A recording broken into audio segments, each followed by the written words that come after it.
CPU scheduling, CPU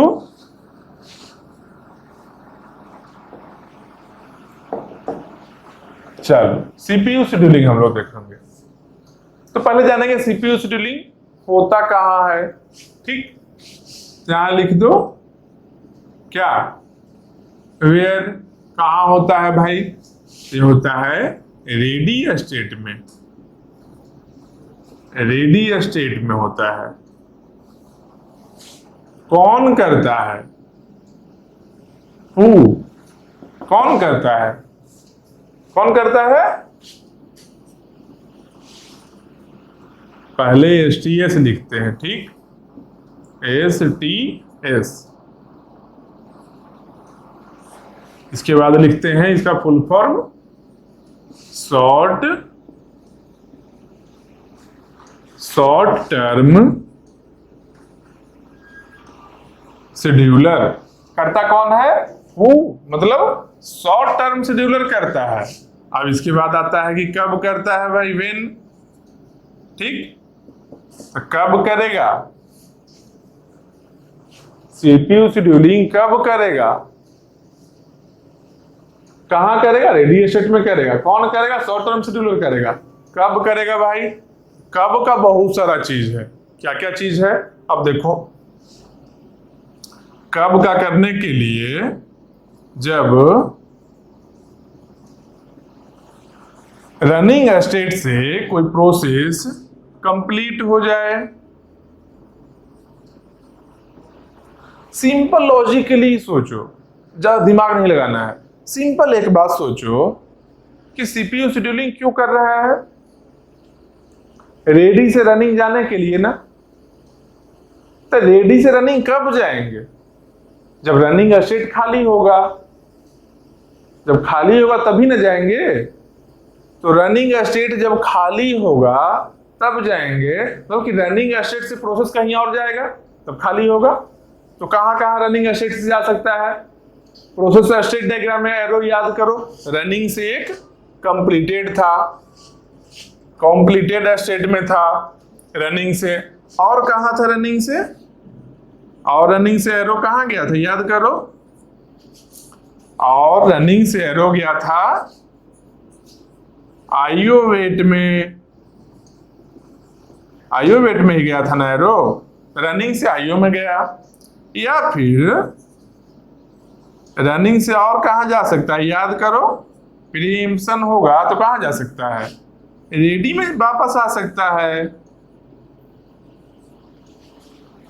ये तीन case है, जब ये तीन केस है जब रनिंग स्टेट खाली होता है। तो रनिंग स्टेट जब खाली होता है, रनिंग से कंप्लीट हो जाए प्रोसेस तब खाली हो गया, तब शेड्यूलिंग का जरूरत है, क्योंकि नया प्रोसेस को लाना है रेडी स्टेट से रनिंग में।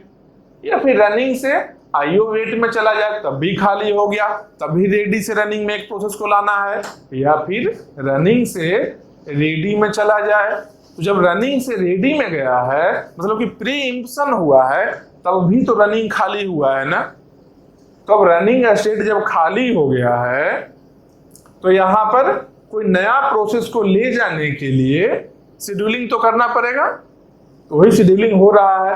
अब इसके अलावा और क्या क्या चीज है, और कब होगा शेड्यूलिंग, और इसलिए होगा, देखो कब होगा, जब रेडी स्टेट में कोई नया प्रोसेस आ जाए। नया प्रोसेस रेडी स्टेट में अगर आएगा तो वहां पर क्या होगा, जब नया प्रोसेस आएगा तो हो सकता है उसका प्रायोरिटी हाई हो, लो हो, उसके प्रायोरिटी के अकॉर्डिंग फिर से शेड्यूलिंग करना पड़ेगा ना। तो इसीलिए रेडी में कोई नया स्टेट आ जाए बाद में। तो रेडी में कहां कहां से आ सकता है, वेट से और न्यू से।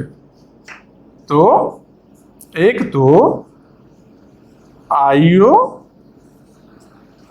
वेट से रेडी में कोई नया प्रोसेस आ जाए, या फिर न्यू से रेडी में। देखो आईओ वेट से रेडी में कोई नया प्रोसेस आ जाए या फिर न्यू से रेडी में कोई नया प्रोसेस आ जाए। तो सिंपल जान लो कब कब सीपीयू शेड्यूलिंग होगा, शॉर्ट टर्म शेड्यूलर कब कब सीपीयू शेड्यूलिंग करेगा, जब रनिंग स्टेट खाली हो। तो खाली होने का चांसेस क्या है, रनिंग से जहां जहां जा सकता है, कंप्लीटेड में, आईओ वेट में, रेडी में। एक और चांस क्या है, जब कोई नया प्रोसेस रेडी स्टेट में आ जाए। हो सकता है प्रायोरिटी ज्यादा कम रहे इसलिए शेड्यूलिंग करना पड़े, इसलिए आईओ वेट या फिर न्यू से रेडी में आ रहा है तब भी शेड्यूलिंग हम लोग करेंगे।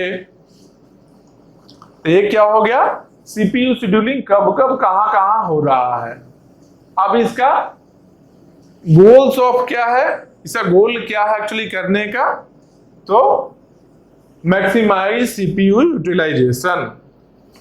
इसका गोल्स अगर देखेंगे, इसका गोल्स क्या है सीपीयू शेड्यूलिंग का, तो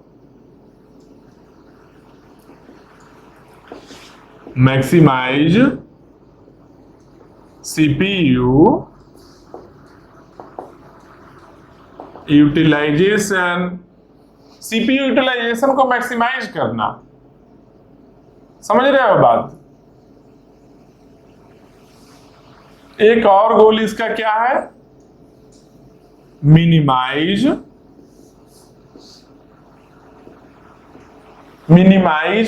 जो अभी टाइम हम लोग देख रहे थे, याद है टाइम देखे थे क्या क्या, अराइवल टाइम देखे थे, कंप्लीशन टाइम देखे थे। अराइवल टाइम को मिनिमाइज कर सकते हो, सीपीयू शेड्यूलिंग अराइवल टाइम को मिनिमाइज कर सकता है। अराइवल टाइम न्यू से रेडी जाते समय ही होता है, और सीपीयू शेड्यूलिंग होता है रेडी से रनिंग जाने के लिए। तो पहले वाला चीज कैसे कर सकता है, चेंज नहीं कर सकता है, लेकिन बाद का जो चीज है चेंज कर सकता है ना। बस टाइम चेंज कर सकता है, नहीं कर सकता है, क्यों, क्योंकि प्रोसेस का बस टाइम तो उसका अपना कोड का रनिंग टाइम दिया हुआ है, वो चेंज नहीं कर सकता है। तो अराइवल टाइम कर नहीं सकता है, बस टाइम कर नहीं सकता है, तो क्या कर सकता है, कंप्लीशन टाइम कर सकता है। तो मिनिमाइज कंप्लीशन टाइम कर सकता है। इसका मतलब क्या कर सकता है, टर्न अराउंड टाइम भी कर सकता है, और क्या कर सकता है, वेटिंग टाइम भी कर सकता है मिनिमाइज, और क्या कर सकता है, रिस्पॉन्स टाइम भी कर सकता है मिनिमाइज। ये सब टाइम को मिनिमाइज करना जो main goals of CPU scheduling है। मैक्सिमाइज सीपीयू यूटिलाइजेशन, मतलब कि यूटिलाइजेशन मैक्सिमाइज मतलब कि ज्यादा इफिशिएंट यूटिलाइजेशन कह लो, या फिर थ्रूपुट को इंक्रीज कर लो, बात एक ही है। और minimise completion time, turnaround time, waiting time, response time, ये सब टाइम को मिनिमाइज करना, बस यही गोल्स ऑफ सीपीयू शेड्यूलिंग है। अब इसके बाद हम लोग क्या देखेंगे, टाइप्स ऑफ, इसके बाद हम लोग देखेंगे types of CPU, types of CPU, types of CPU scheduling. अब इसमें बहुत तरह का सीपीयू शेड्यूलिंग होगा, क्या क्या होगा, first come first serve, shortest job first, longest remaining time first, shortest remaining time first, round robin, और जो भी हो देख लेंगे, और बहुत तरह का होगा। तो इसके आगे हम लोग क्या पढ़ेंगे, टाइप्स ऑफ सीपीयू शेड्यूलिंग। कब पढ़ेंगे ये, इसके बाद के क्लास में पढ़ेंगे। अभी क्या करेंगे, अभी तक जो पढ़ाए हैं उसको रिवाइज करो, स्टार्टिंग से लेकर अभी तक का याद रखो सब कुछ, और उसके बाद में नेक्स्ट क्लास में हम लोग टाइप्स ऑफ सीपीयू शेड्यूलिंग पढ़ेंगे। इसका क्वेश्चन ही आएगा, जान लो। बाकी सब था जो बेसिक था, जो यहाँ पर यूज होगा समझने के लिए था। अब जो क्वेश्चन जो है इसमें क्वेश्चन आएगा, एक क्वेश्चन है जो कॉम्पिटिटिव एग्जाम में डायरेक्टली पूछा जाएगा। डेटा चेंज होगा लेकिन डायरेक्ट क्वेश्चन इससे आना है, इसलिए क्वेश्चन यहां से ही आना है। पहले वाले को अच्छे से रिवाइज कर लो ताकि ये समझ में आए अच्छे से।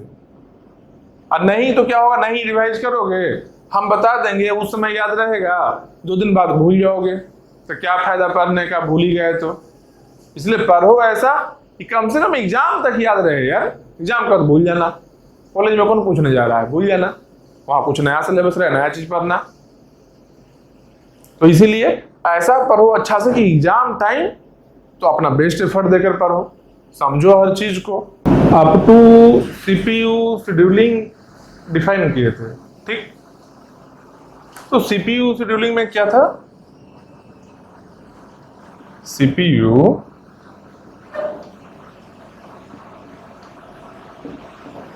शेड्यूलिंग था, इसका पर्पस क्या था, इसका पर्पस था इफिशिएंट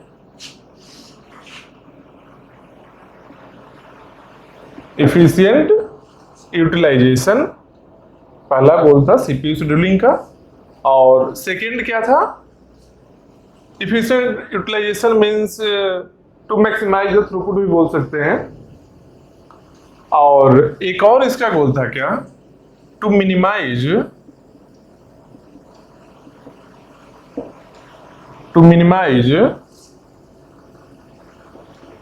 एवरेज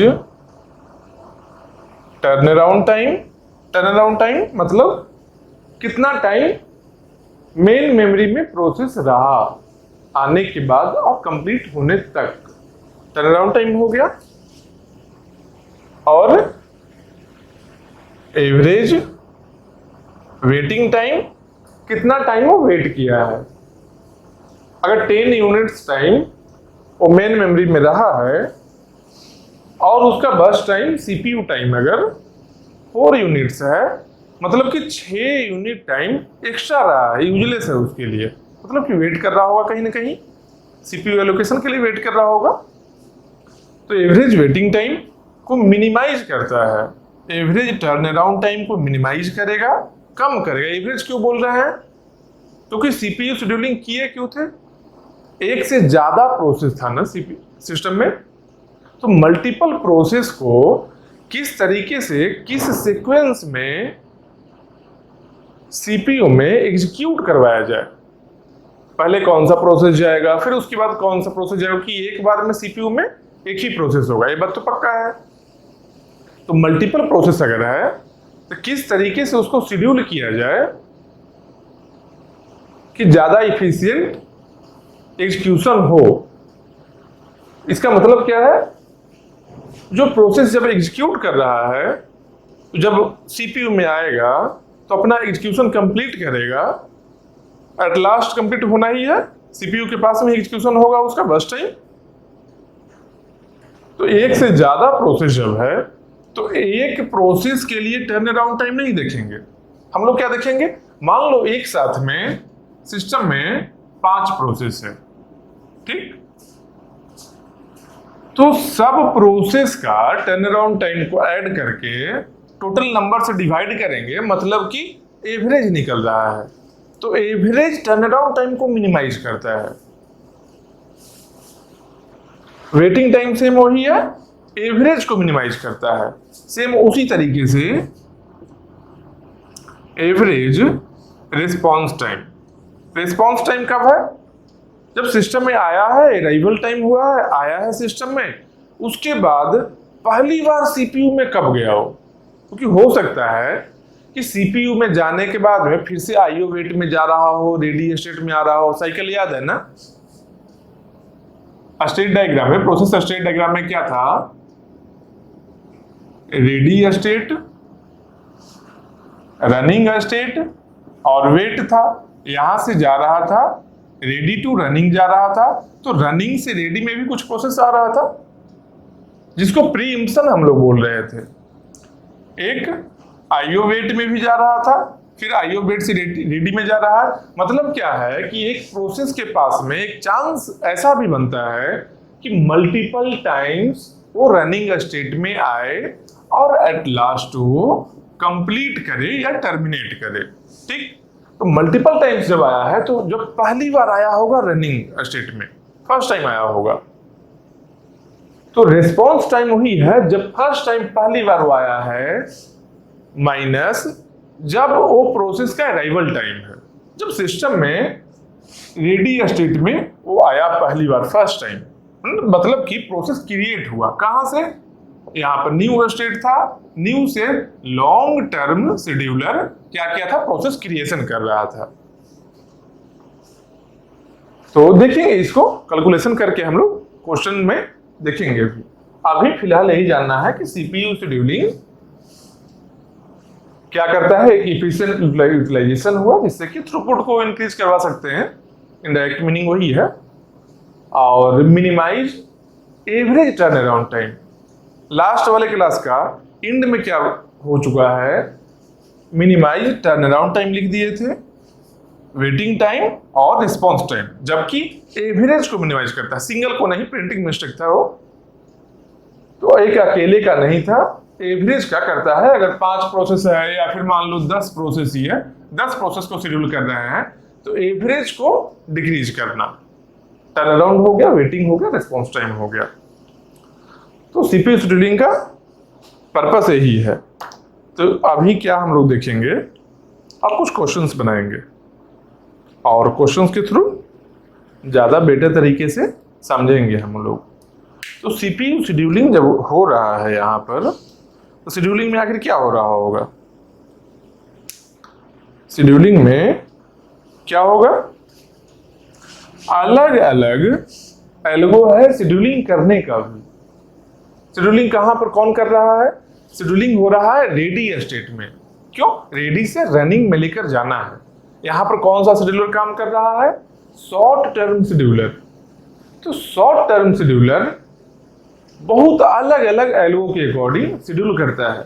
हम लोग सब एल्गो को देखेंगे और हर एक एल्गो को समझेंगे, उसके बेसिस पर क्वेश्चंस भी करेंगे। बस यही है, इसका क्वेश्चन आएगा भी एग्जाम में, जो समझ लेना है अच्छे से। तो सबसे पहला जो बेसिक है स्टार्टिंग का, एक शेड्यूलिंग एल्गो है, वो है फर्स्ट कम फर्स्ट सर्व। क्या है, FCFS। ये क्या है, फुल फॉर्म क्या हुआ इसका, फर्स्ट कम फर्स्ट सर्व। तो इसके नाम से क्या लग रहा है, first come first serve, name से क्या फील हो रहा है, जो क्या बताना चाह रहा है, फर्स्ट कम, जो पहले आया, जो पहले आया, फर्स्ट कम फर्स्ट सर्व, उसको पहले सर्व करना है। तो यहां सर्व करने का मतलब क्या हुआ, जो पहले आया, फर्स्ट कम जो पहले आया उसको पहले सर्व करना है। मतलब क्या, यहां सर्व कौन करता है, मतलब कि सीपीयू में रनिंग स्टेट में आकर वो अपना एग्जीक्यूशन कंप्लीट करे। इसका मतलब ये है ना, क्या सर्विस दे सकते हैं यहां पर, उसके बर्स्ट टाइम को कंप्लीट करना, सीपीयू टाइम को कंप्लीट करना, मतलब कि सीपीयू एलोकेट करना उस प्रोसेस को, उस प्रोसेस को प्रोसेसर के पास में लाना, अपना कोड एग्जीक्यूट करेगा। ये फर्स्ट कम फर्स्ट सर्व। तो जो पहले आएगा वो पहले सर्व किया जाएगा। इसका मतलब क्या है, जो पहले आया, तो आने का मतलब क्या है, अराइवल टाइम वही था ना, याद करो। अराइवल टाइम का मतलब क्या है कि कब प्रोसेस क्रिएट हुआ, कैसे क्रिएट हुआ, लॉन्ग टर्म शेड्यूलर प्रोसेस को क्रिएट किया और प्रोसेस रेडी स्टेट में आया, क्रिएशन वही है। तो मतलब क्या है, फर्स्ट कम फर्स्ट सर्व में किसके बेसिस पर शेड्यूलिंग कर रहा है, इसका बेसिस क्या है शेड्यूलिंग करने का, बोल रहा है फर्स्ट कम पहले आया, मतलब कि अराइवल टाइम के अकॉर्डिंग ये कर रहा है, ये कर रहा है अराइवल टाइम के अकॉर्डिंग, जो पहले आया मतलब इसका अराइवल टाइम कम हो, यही है ना। इसका मतलब क्या हुआ, इसका क्या क्राइटेरिया है शेड्यूलिंग करने का, शेड्यूलिंग करने का क्राइटेरिया क्या है, अराइवल टाइम अराइवल टाइम कि जो पहले आएगा, मतलब कि अराइवल टाइम जिसका कम होगा। पहले आने का मीनिंग तो यही है। अराइवल टाइम मान लो किसी का 3 है, किसी का 1 है। 1 है मतलब कि 1 टाइम स्टार्ट होने के 1 यूनिट बाद ही वो आया है। 3 मतलब कि 3 यूनिट बाद आया है वो। जो पहले आया उसका अराइवल टाइम कम है या फिर कम अराइवल टाइम है, इसका मतलब कि वो पहले आया है। इनडायरेक्ट मीनिंग यही है। तो क्राइटेरिया है अराइवल टाइम। अच्छा, और कुछ इसमें बोल रहा है क्या? देखो फिर से एक बार इसको पढ़ो। फर्स्ट कम फर्स्ट सर्व, मतलब ये बोल रहा है कि जो पहले आएगा ना उसको एग्जीक्यूट करवा लेंगे, और कुछ नहीं इसमें बोल रहा है, और कुछ भी चीज नहीं है। जो पहले आएगा फर्स्ट कम फर्स्ट सर्व, जो पहले आया उसको पहले सर्व करवा लेंगे। मतलब कि एक बार जो पहले पता चल गया कि एक प्रोसेस है कोई भी जो पहले आया है, उसको हम लोग रनिंग स्टेट में लेकर जाएंगे, उसको रनिंग स्टेट में लेकर जाएंगे और उसका एग्जीक्यूशन को कंप्लीट कर लेंगे, सर्व कर देंगे, उसको कंप्लीट कर देंगे एग्जीक्यूशन को, उसके कोड को कंप्लीटली एग्जीक्यूट करेंगे, बीच में रोकेंगे नहीं उसको हम। तो नहीं रोक रहे हैं, इसका मतलब क्या हुआ? प्रीएम्पशन हुआ क्या? प्रीएम्पशन का मतलब क्या था? किसी प्रोसेस को बीच में रोक कर रनिंग से रेडी में लेकर चला जाना, क्योंकि यहां पर नहीं रोकने को बोल रहा है। मतलब कि ए स्टेप नहीं है, रेडी से रनिंग में आया और यहां एग्जीक्यूट हो जाएगा, वो कंप्लीट हो जाएगा प्रोसेस, सीधा यहां से टर्मिनेट होकर या कंप्लीट होकर बोल सकते हैं, बाहर चला जाएगा। यहां से बैक नहीं आएगा, क्योंकि बोल ही नहीं रहा। फर्स्ट कम फर्स्ट सर्व, जो आया है पहले उसको यहां ले आओ रनिंग में, सर्व करवा दो, खत्म हो गया। सर्व करवा कर यहां से टर्मिनेट कर लो। इसका मतलब क्या है कि प्रीएम्पशन नहीं होगा, बीच में रोक नहीं सकते हैं। तो क्राइटेरिया अराइवल टाइम हो गया। और इसमें एक और चीज लिखते हैं। अच्छा, मोड यहां ही लिख दो। इसका मोड क्या है? Non pre-emptive. प्रीएम्पशन नहीं हो रहा है, बीच में नहीं रोक रहे हैं प्रोसेस को। एक बार लेकर गए, उसको कंप्लीट करवाए, बीच में नहीं रोके हैं। तो क्या हुआ?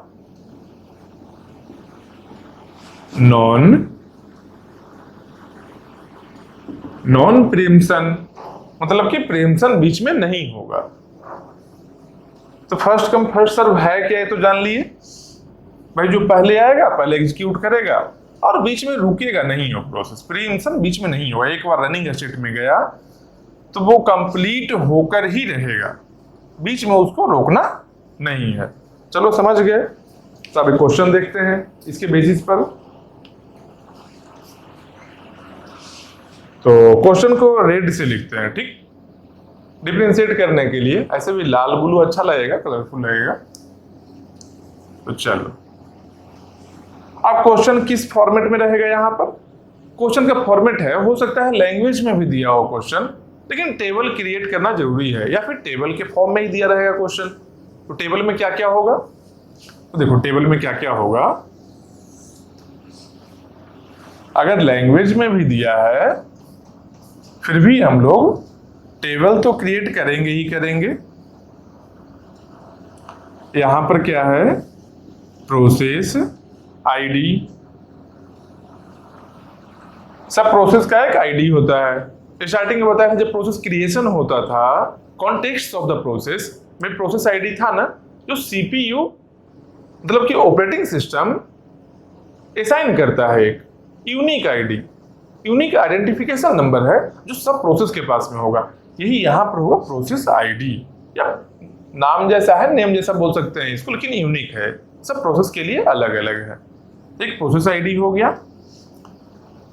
तो मान लो अलग अलग प्रोसेस क्या है भाई, तो ले लो P1, P2, P3, P4, P5, 5 process लेकर हम लोग सॉल्व करते हैं क्वेश्चन को। 5 से ज्यादा होता भी नहीं है ऐसे, पर लेने को तो 10 भी ले सकते हैं, लेकिन कंसेप्चुअली 5 में ही समझ में आ जाएगा हर चीज। और ज्यादा करने में मतलब उसी को रिपीटेशन कर रहे हैं। जैसे मल्टीप्लाई करना है 3 2 1 into 1 2 5, इसको अगर मल्टीप्लाई करना आ गया तो इससे बड़ा नंबर भी है 156890। एक और नंबर है बड़ा सा, इसको मल्टीप्लाई करना क्या है, सेम ही तो है, प्रोसेस यही है, यहाँ जैसे करेंगे जैसे यहाँ कर लेंगे। थोड़ा लॉन्ग है लेकिन ज्यादा लेंदी क्वेश्चन देता नहीं है, 5 प्रोसेस समझ जाओगे, कितना भी प्रोसेस रहे वो बन जाएगा। तो सबसे पहला है प्रोसेस आईडी, ठीक है।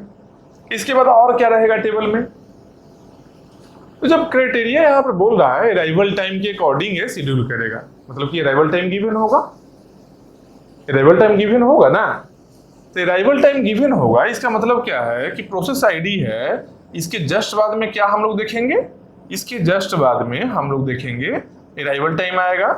सब प्रोसेस का कुछ ना कुछ अराइवल टाइम होगा जब वो क्रिएट हुआ था, मतलब long term scheduler new state से रेडी स्टेट में लेकर आया। तो न्यू से रेडी में लाया मतलब कि एक टाइम था, वही टाइम अराइवल टाइम है, मतलब कि प्रोसेस क्रिएशन टाइम बोल सकते हैं उसको। अराइवल टाइम हो गया। अब क्या प्रोसेस कर रहा था, प्रोसेस आया है तो प्रोसेस क्या करेगा, एग्जीक्यूट करेगा, मतलब कि कुछ सीपीयू टाइम होगा ना, कुछ टाइम होगा ना, कितना टाइम एग्जीक्यूट करेगा, कितना टाइम रनिंग स्टेट में रहेगा, उस प्रोसेस के कोड पर डिपेंड करता है। मान लो कोई प्रोसेस का कोड इतना है और कोई प्रोसेस का कोड ज्यादा बड़ा है, जिसका ज्यादा बड़ा है उसको ज्यादा टाइम लगेगा एग्जीक्यूट होने में, जिसका छोटा है उसको कम टाइम लगेगा। तो मतलब कि इसका टाइम एग्जीक्यूशन टाइम है। तो एग्जीक्यूशन टाइम को हम लोग क्या बोलते थे, बर्स्ट टाइम बोलते थे, यही बोलते थे ना, याद करो, बर्स्ट, BURST, बर्स्ट टाइम, यही बोलते थे। जब टाइम बता रहे थे उसमें सब टाइम को डिफाइन किए थे। तो बर्स्ट टाइम मतलब क्या है कि अराइवल टाइम के साथ में और क्या इसमें दिया होगा, इसमें और दिया होगा burst time.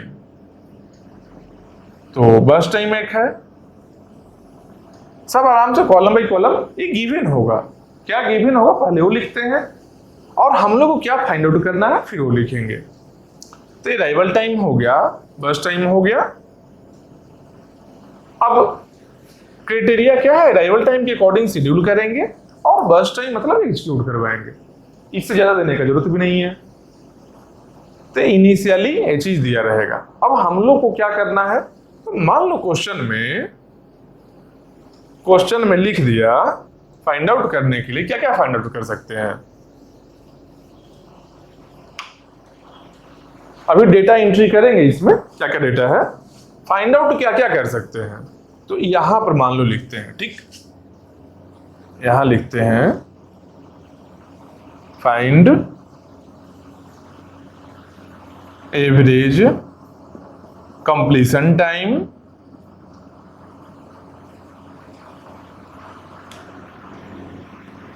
Average completion time, average turnaround time,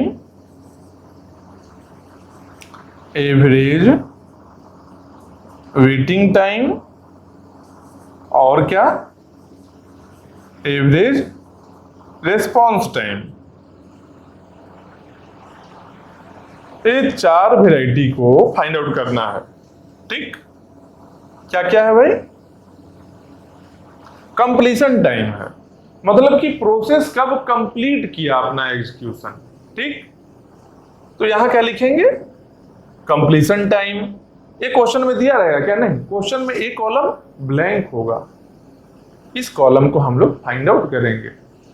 arrival time दिया हुआ क्या, हाँ, अराइवल टाइम के अकॉर्डिंग ही करना है। तो अराइवल टाइम गिवन होगा, बर्स्ट टाइम कितना टाइम चाहिए सीपीयू में, सीपीयू टाइम कितना है ये गिवन होगा, ये कॉलम और ये कॉलम ये दोनों गिवन होगा। लो यहां लिख भी लेते हैं गिवन, और यहां से भी ये दोनों क्वेश्चन में गिवन होगा। कंप्लीशन टाइम हम लोग फाइंड आउट करेंगे, देखो फाइंड एवरेज कंप्लीशन टाइम, ठीक। तो ये कंप्लीशन टाइम का एक हो गया। इसके बाद क्या है, एवरेज टर्न अराउंड टाइम। तो टर्न अराउंड टाइम का एक हो गया कॉलम, टर्न अराउंड टाइम। उसके बाद क्या है, average waiting time, waiting time एक हो गया। इसके बाद क्या है, रेस्पॉन्स टाइम,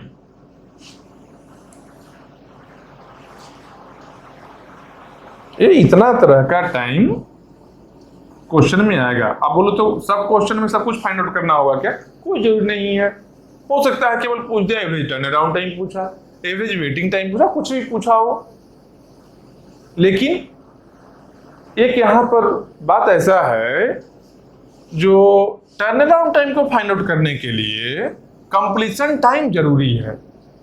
कंप्लीशन टाइम पता होगा तभी हम लोग turn around time find out कर सकते हैं, और टर्न अराउंड टाइम जब पता होगा तभी हम लोग वेटिंग टाइम फाइंड आउट कर सकते हैं। इसलिए सीक्वेंस में ही फाइंड आउट करना होगा। पहले कंप्लीशन टाइम करेंगे फाइंड आउट, फिर उसके बाद turn around time find out करेंगे, उसके बाद फिर वेटिंग टाइम को फाइंड आउट करेंगे। तो अब हम लोग कुछ डेटा को लेते हैं यहाँ पर। तो अराइवल टाइम ही करना है, तो अराइवल टाइम अलग अलग कुछ भी डिफरेंट ले लेते हैं, रेंडमली ही ले रहे हैं। क्वेश्चन में भी ऐसा ही कोई नंबर होगा और क्या। तो ऐसा करते हैं, लो ऐसे भी इसमें रो में भी डिवीजन कर लो ताकि कंफ्यूजन ना रहे। चलो, तो P1 का अराइवल टाइम मान लो 2 है, 0 है, 5 है, 1 है, 6 है। ये सब क्या है? अराइवल टाइम है। सब प्रोसेस का P1 का अराइवल टाइम इतना, P1 का देखो, P1 का डेटा इस रो में होगा, P2 का इस रो में होगा, सबका अपना अपना रो में सबका डेटा रहेगा। तो अराइवल टाइम हम लोग फिल कर लिए। मान लो क्वेश्चन में गिवन है बर्स्ट टाइम देखना है, तो बर्स्ट टाइम भी फिल आउट करेंगे। क्या मान लो 8 है, 2 है, 7 है, 3 और 10, कुछ भी बर्स्ट टाइम लेकर हम लोग चल रहे हैं। ये हो गया, बर्स्ट टाइम हो गया। अब कंप्लीशन टाइम गिवन होगा क्या? नहीं, कंप्लीशन टाइम नहीं गिवन होगा। ये तो फाइंड आउट करना है कब कंप्लीट हुआ प्रोसेस। तो जब हम लोग शेड्यूल करेंगे इसके अकॉर्डिंग, जब शेड्यूल करेंगे उसके बाद ही तो प्रोसेस रनिंग स्टेट में जाएगा। तो रनिंग स्टेट में जाने के बाद अपना एग्जीक्यूशन कंप्लीट करेगा, तब ना कंप्लीशन स्टेट में जाएगा वो। तो पहले तो शेड्यूलिंग करना है, तब जाकर वो प्रोसेस कंप्लीट होगा। तो इस डेटा के अकॉर्डिंग जब शेड्यूलिंग करेंगे प्रोसेस फिर क्या होगा? कंप्लीट होगा। तो जब प्रोसेस कंप्लीट होगा तब कंप्लीशन टाइम आएगा। तो पहले तो नहीं दिया जा सकता है, इसलिए हम लोग शेड्यूल करेंगे। तो शेड्यूल कैसे करेंगे भाई? हम लोग एक गैंट चार्ट बनाएंगे। गैंट चार्ट क्या है? Gantt chart sequence of execution को बताएगा। जो शेड्यूल हम लोग कर रहे हैं, जिस तरीके से सब प्रोसेस को शेड्यूल करके एग्जीक्यूट करवा रहे हैं, तो गैंट चार्ट उसी सीक्वेंस को पिक्टोरियल फॉर्म में हम लोग को बताएगा। अपने कन्वीनियंट के लिए गैंट चार्ट को हम लोग यूज कर रहे हैं। कैसा रहेगा गैंट चार्ट भाई?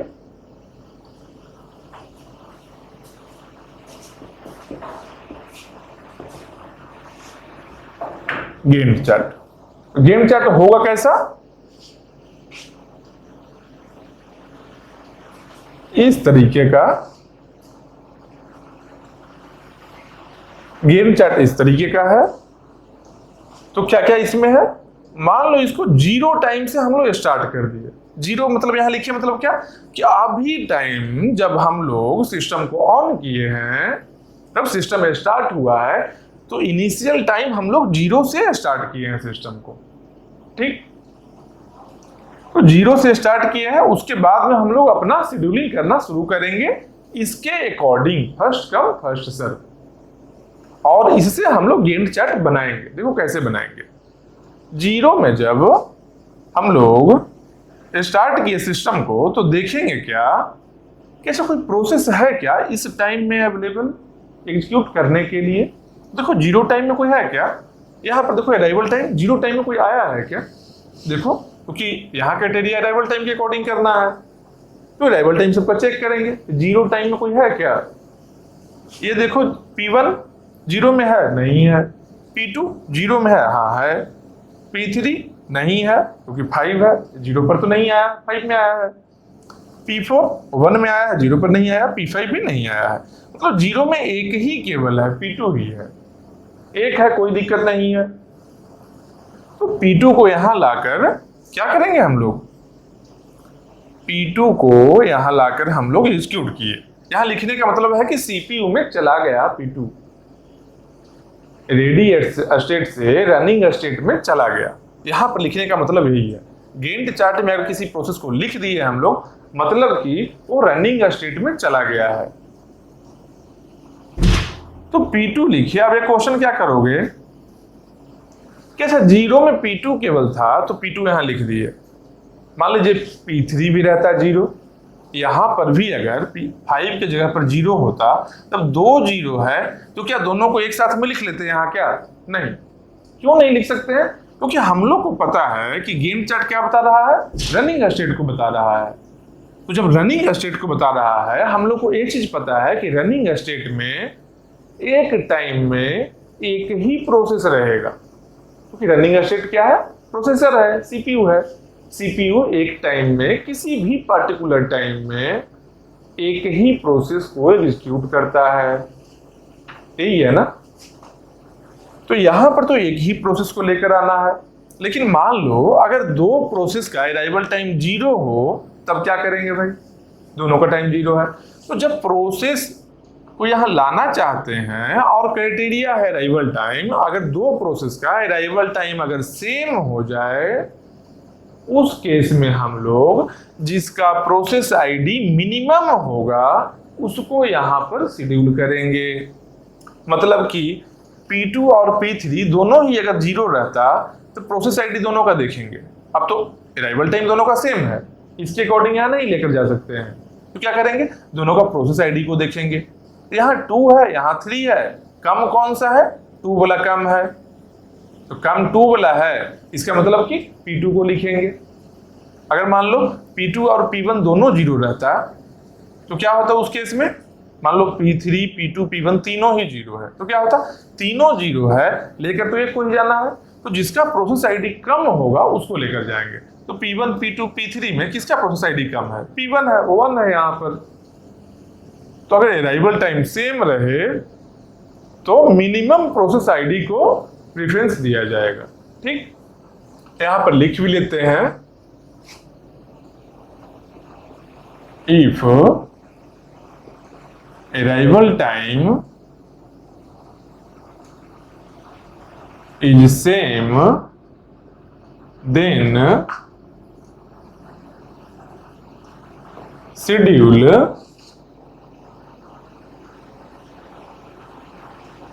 process having minimum process ID, जिसका मिनिमम प्रोसेस आईडी होगा, जिसका मिनिमम प्रोसेस आईडी होगा उसको शेड्यूल करेंगे कब, जब अराइवल टाइम सेम होगा। ठीक, एक से ज्यादा प्रोसेस के अराइवल टाइम अगर सेम होगा, उस केस में जिसका मिनिमम प्रोसेस आईडी होगा उसको यहां पर लेकर आएंगे। चलो यहां तो है नहीं, अगर होता तब के केस के लिए बता दिए कि if arrival time is same then schedule process having minimum process ID, ये चीज को याद रखना। चलो अब देखेंगे, हम लोग अपने क्वेश्चन पर आते हैं।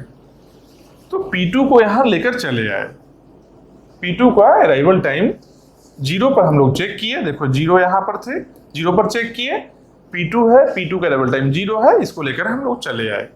तो अब कितना टाइम में रहेगा, इसके आगे क्या होगा, इसके आगे है फर्स्ट कम फर्स्ट सर्व में क्या बोलता है कि जो पहले आ गया वो पहले एग्जीक्यूट, पहले सर्व हो जाएगा, मतलब एग्जीक्यूशन कंप्लीट कर लेगा। मोड क्या है, नॉन प्रीएम्पशन है। नॉन प्रीएम्पशन का मतलब क्या होगा, नॉन प्रीएम्पशन या नॉन प्रीएम्प्टिव, कुछ भी बोलो। नॉन प्रीएम्पशन क्या है कि एक बार रनिंग स्टेट में आ गया फिर रुक नहीं सकता है, उसको रोक नहीं सकते हैं हम लोग। तो नहीं रोकेंगे तो क्या होगा, एग्जीक्यूशन अपना कंप्लीट करेगा वो। तो एग्जीक्यूशन कंप्लीट करने का मतलब क्या हुआ, अपना जो बर्स्ट टाइम है इसको कंप्लीट किया। अपना बर्स्ट टाइम जो सबका है इसको कंप्लीट किया। तो आप देखेंगे P2 का बर्स्ट टाइम कितना है, P2 का बर्स्ट टाइम कितना है, देखो 2 है। मतलब कि 2 यूनिट टाइम के लिए P2 है जो एग्जीक्यूट करेगा, उसके बाद क्या होगा, कंप्लीट हो जाएगा वो। तो यहां क्या हुआ, टाइम कितना हो गया P2 कंप्लीट होने के बाद में, 2 हो गया। क्यों 2 हुआ, क्योंकि 2 ही यूनिट टाइम इसको कंप्लीट होने के लिए चाहिए। उसके बाद कंप्लीट होकर रनिंग स्टेट को छोड़कर कंप्लीशन में चला गया है, टर्मिनेशन स्टेट में चला गया है। रनिंग तो खाली हो गया, रनिंग खाली हो गया तो क्या करेंगे, फिर से एक प्रोसेस को लेकर आएंगे, यही करेंगे ना। तो P2 क्या है, कंप्लीट हो गया, ये कंप्लीट हो गया। तो कंप्लीट कब हुआ था, 2 पर हुआ था। तो ये जो 2 है ये क्या बन गया, कंप्लीशन टाइम बन गया। किसके लिए, P2 के लिए बन गया। तो P2 का कंप्लीशन टाइम कितना हुआ, 2 हुआ। तो देखो P2 है, P2 का कंप्लीशन टाइम क्या हुआ, 2 हुआ। चलो अब 2 पर हम लोग चेक करेंगे, P2 को ऐसे टिक मार्क कर लेते हैं कि ये कंप्लीट हो चुका है। अब हम लोग 2 पर चेक करेंगे कि 2 पर कौन सा प्रोसेस आया है। ठीक, तो 2 पर कौन कौन सा प्रोसेस आया है, देखो अराइवल टाइम 2 किसका किसका है, 2 या 2 से कम। P1 का 2 है, P2 का 0 है, लेकिन P2 तो एग्जीक्यूट हो चुका है ना, इसको हम लोग भूल जाएंगे अब। तो P1 का 2 है, P2 को तो भूल गए। P3 का 5 है, ये नहीं आया है। P4 का 1 है, आया है 2 से पहले। P5 का 6 है, नहीं आया। अब है P1 और P4 दोनों ही P1 और P4 दोनों ही इस टाइम में आ चुका है, रेडी स्टेट में। इस टाइम ड्यूरेशन में P1 और P4 दोनों ही आ चुका है।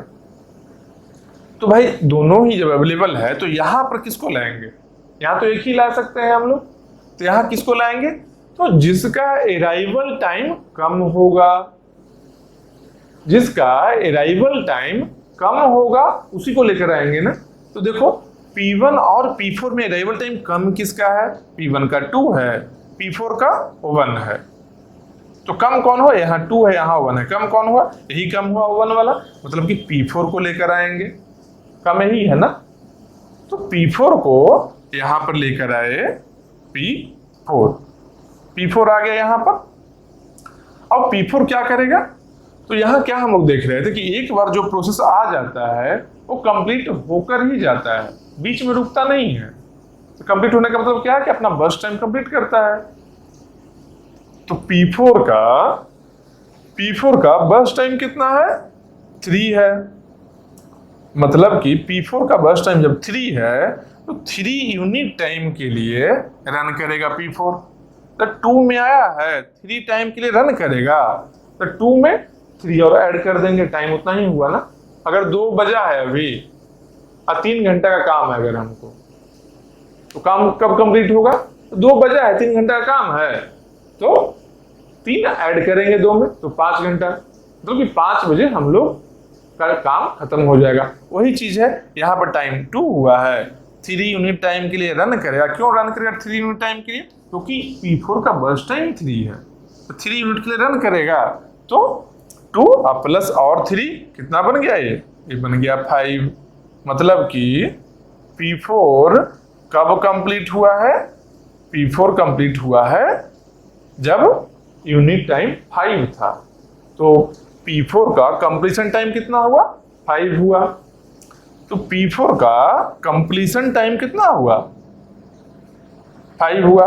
आराम से समझना, आसान है, बहुत ही आसान है, और स्टार्टिंग का है, अच्छे से समझो, क्योंकि नहीं समझोगे अगर ये चीज दिमाग से स्किप हो जाएगा तो आगे आने वाला में दिक्कत होगा। इसलिए अभी आराम समझो, एकदम आसान चीज है, अभी एक बार समझ लो, फिर बाकी सब बहुत इजी लगेगा, बहुत ही आसान लगेगा। जो ऐसा और भी अलग आने वाला है, इसलिए स्टार्टिंग का है, अच्छा से समझो, और आसान है भी, समझ में आएगा। सुनो, केवल करना कुछ नहीं, आराम से सुनते रहो, बस समझ में आ जाएगा। अब क्या हुआ, P4 क्या हुआ, कंप्लीट हो गया ना। कब कंप्लीट हुआ, 5 पर। मतलब कि P4 का कंप्लीशन टाइम कितना है 5 है, तो P4 को टिक मार्क कर देंगे कि P4 कंप्लीट हो गया है। अब देखेंगे कि इस टाइम में कौन कौन सा प्रोसेस आया है, मतलब कि रेडी स्टेट में कौन कौन सा प्रोसेस अवेलेबल है। तो कितना है 5 है, तो 5 यूनिट टाइम तक कौन कौन आया है, P1 आया है, 2 है, ये भी आया है, P3 5 में आया, ये भी आया, P5 6 में आया है, मतलब कि 5 तक में नहीं आया, मतलब कि P3 और P1 दोनों ही 5 तक में आ गया है। ये देखो 5 तक में दोनों ही आया है, P1 और P3। तो 2 जब आया है तो किसके अकॉर्डिंग वहां ले जाएंगे, यहां पर तो एक ही प्रोसेस को ले जा सकते हैं ना। जब यहां एक ही प्रोसेस को लेकर जा सकते हैं तो P1 और P3 में किसको लेकर जाएंगे, तो जिसका अराइवल टाइम कम होगा। तो अराइवल टाइम कम किसका है, P1 का 2 है, P3 का 5 है। किसका कम है, P1 का है, P1 का ही है ना। तो P1 का जब है तो P1 को लेकर जाएंगे। तो यहां पर क्या लिखेंगे, यहां पर कौन आया, P1 आ गया। अब P1 क्या करेगा, अपना बर्स्ट टाइम है जो कंप्लीट करेगा वो। तो P1 का बर्स्ट टाइम है कितना, P1 का बर्स्ट टाइम कितना है 8 है ना। तो मतलब कि 8 यूनिट टाइम के लिए P1 के है जो रनिंग स्टेट में रहेगा, क्योंकि बीच में रुकता तो है नहीं, प्रीएम्पशन है नहीं, यहाँ पर नॉन प्रीएम्प्टिव है। तो P1 8 यूनिट टाइम के लिए यहाँ CPU में रहेगा। गैंट चार्ट तो ही बताता है ना कौन प्रोसेस कब आया CPU में, कब कंप्लीट हुआ, यही बताता है गैंट चार्ट। तो P1 कितना टाइम के लिए रहेगा, देखो P1 का बर्स्ट टाइम कितना है 8 है, 8 के लिए रहेगा। तो 5 यहाँ था, 8 यूनिट टाइम के लिए P1 ने एग्जीक्यूट किया, तो टोटल टाइम कितना हो गया 8 + 5 13 हुआ ना, तो 13 हो गया। तो P1 क्या हुआ, P1 का कंप्लीशन टाइम कितना होगा 13 में कंप्लीट हुआ, तो P1 का कंप्लीशन टाइम हो गया 13। तो P1 का कंप्लीशन टाइम हो गया 13, P1 में भी टिक लगा लो। अब 13 टाइम में देखेंगे कौन कौन सा प्रोसेस आया है, तो किस में देखेंगे, जो बचा हुआ है उसमें ही देखेंगे। तो P1 कंप्लीट ही हो गया है, P2 कंप्लीट हो गया, P4 का बचा कौन है 3 और 5 बचा है। ये दोनों में देखेंगे क्या कि 13 तक में 13 यूनिट टाइम तक में कौन कौन आया है, तो P3 5 में आया है और P5 6 में आया है, मतलब दोनों ही आ चुका है। जब दोनों ही आ चुका है, दोनों अवेलेबल है उसमें रेडी स्टेट में इस टाइम में 13 टाइम में, तो यहां पर जाएगा कौन जाएगा वहां पर, कौन शेड्यूल होगा वहां पर CPU में, जिसका कि अराइवल टाइम कम होगा। तो अराइवल टाइम है ना, क्राइटेरिया क्या है, अराइवल टाइम है। तो देखो P3 और P5 में अराइवल टाइम जिसका कम हो, तो P3 P5 में अराइवल टाइम किसका कम है, P3 का 5 है, P5 का 6 है। तो कम कौन है, 5 और 6 में कौन कम है, 5 कम है, मतलब P3 शेड्यूल होगा। मतलब क्या है यहाँ पर कौन है, यहाँ पर आया P3, तो यहाँ पर P3 आया है। इसका मतलब क्या हुआ, P3 क्या करेगा, P3 क्या करेगा, अपना बर्स्ट टाइम जो इसका है P3 अपना बर्स्ट टाइम को कंप्लीट करेगा। P3 का बर्स्ट टाइम कितना है 7 है, मतलब 7 यूनिट टाइम के लिए P3 एग्जीक्यूट करेगा। तो 13 अभी है, 7 और एग्जीक्यूट कर रहा है, मतलब 13 + 7 कितना हुआ 20, मतलब 20 में P3 कंप्लीट कर जाएगा। मतलब कि P3 का कंप्लीशन टाइम कितना हुआ, तो P3 का कंप्लीशन टाइम हुआ कितना 20। तो देखो P3 का कंप्लीशन टाइम लिखेंगे कितना 20, तो P3 में भी टिक लगा लेंगे। अब कौन बचा, अब P5 ही केवल बचा है। तो जब एक ही प्रोसेस बचा है तो फिर तो आना ही आना यहाँ पर है। सब देखो P1 कंप्लीट हो गया, P2 P3 P4 सब कंप्लीट हो, केवल P5 बचा है। तो एक ही जब बचा है तो क्या कंपेयर करना किसी से, सीधा P5 को यहां लेकर चले आएंगे। तो यहां आ गया कौन, P5 आ गया। तो P5 क्या किया, P5 अपने बर्स्ट टाइम को कंप्लीट करेगा ना। P5 का बर्स्ट टाइम देखो यहाँ है 10 है, तो P5 अपना बर्स्ट टाइम को कंप्लीट करेगा। तो 10 यूनिट टाइम के लिए P5 यहाँ रन करेगा। तो अभी 20 है, और 10 यूनिट टाइम के लिए और रन करेगा, मतलब 20 + 10 कितना हुआ 30। मतलब कि P5 कंप्लीट कब होगा 30 यूनिट टाइम में कंप्लीट होगा। मतलब कि P5 का कंप्लीशन टाइम कितना हुआ 30 हुआ ना, P5 का कंप्लीशन टाइम हुआ 30। तो P5 का कंप्लीशन टाइम कितना हुआ 30। तो कंप्लीशन टाइम का कॉलम हम लोग फिल कर लिए। तो कंप्लीशन टाइम कैसे फिल किए, हम लोग गेंट चार्ट बनाकर हम लोग सब प्रोसेस को लाए यहाँ पर। उसके हेल्प से हम लोग को क्या मिला, हम लोग को मिला कंप्लीशन टाइम। तो कंप्लीशन टाइम मिल गया है। अब इसके बाद में क्या है देखो, और भी कॉलम बचा, turn around time, waiting time, response time, ये सब बचा है ना। तो टर्न अराउंड टाइम क्या होता है, टर्न अराउंड टाइम क्या होता है, जब प्रोसेस आया था उस टाइम से लेकर जब वो कंप्लीट हुआ उस टाइम तक कितना वो मेन मेमोरी में रहा। तो रेडी स्टेट में आने के टाइम जब वो पहली बार रेडी स्टेट में आया, मतलब प्रोसेस क्रिएट हुआ, और कंप्लीशन स्टेट में जाने के पहले तक जो टाइम है वही है टर्न अराउंड टाइम। इसको क्या लिख सकते हैं, टर्न अराउंड टाइम को लिख सकते हैं completion time minus completion time जब वो कंप्लीट हुआ उसमें से माइनस करेंगे क्या, अराइवल टाइम को माइनस करेंगे जब वो आया था। तो completion time minus arrival time, तो completion time minus arrival time हुआ देखो। तो टर्न अराउंड टाइम क्या हुआ, completion time minus arrival time. तो टर्न अराउंड टाइम को कैसे लिखेंगे, completion time minus arrival time. अब सबका डिफरेंस को लिखते जाएंगे। तो कंप्लीशन टाइम कितना है 13 है, 13 - 2 किए तो कितना हुआ 11 आया। फिर इसमें क्या है कंप्लीशन माइनस अराइवल सब में करेंगे, तो 2 - 0 किए तो कितना हुआ 2 आया।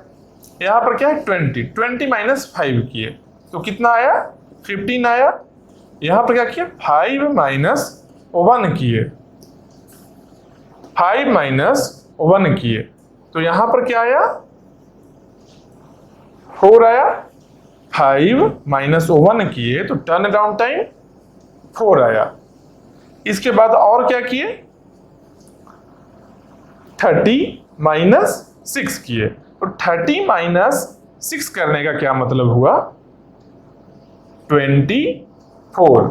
अब क्या है हम लोग को टर्न अराउंड टाइम मिल चुका है, पूरा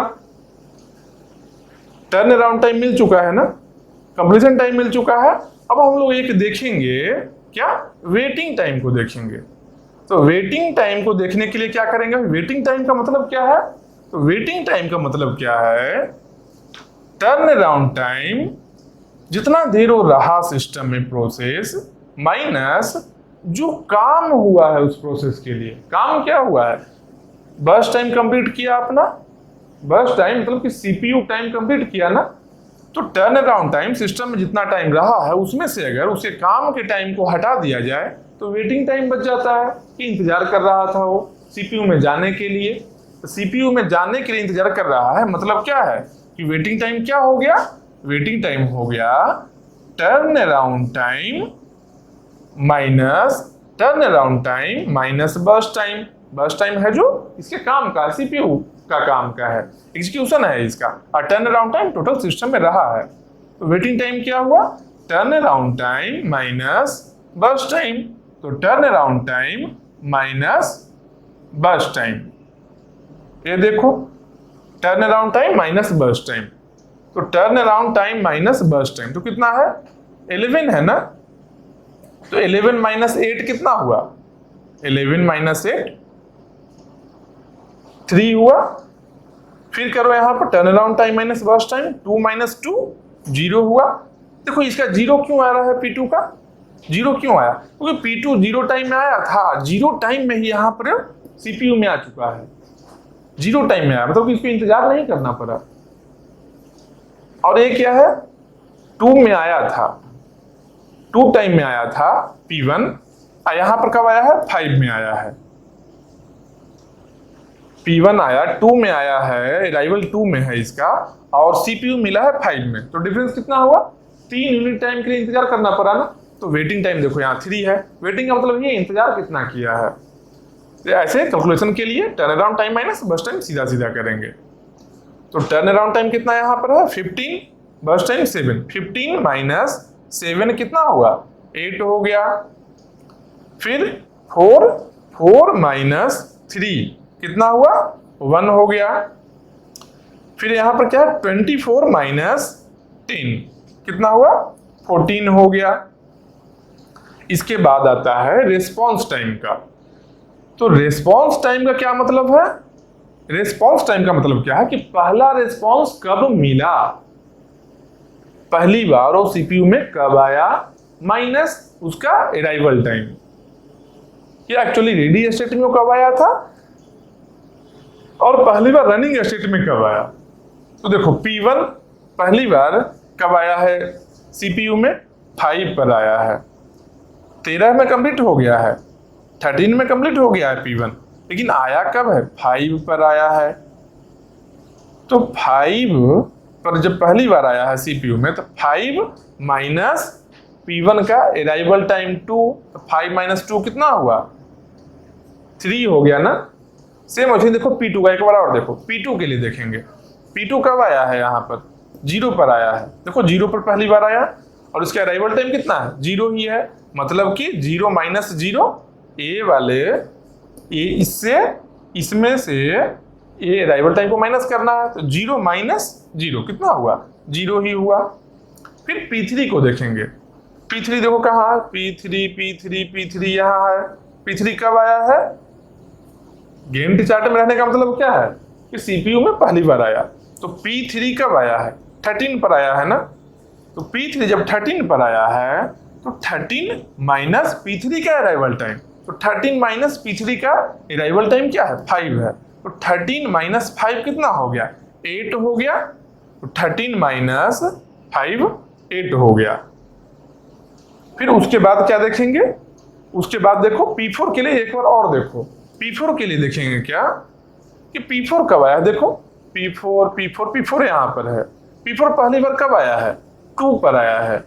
तो 2 माइनस P4 का जो अराइवल टाइम है, 2 माइनस P4 का जो अराइवल टाइम है, अराइवल टाइम कितना है? 1 है। तो 2 माइनस 1, देखो 2 माइनस 1 तो कितना हुआ? 1 हो गया। सेम उसी तरीके से P5 को देखेंगे। P5 कब आया है? देखो P5 यहाँ पर है।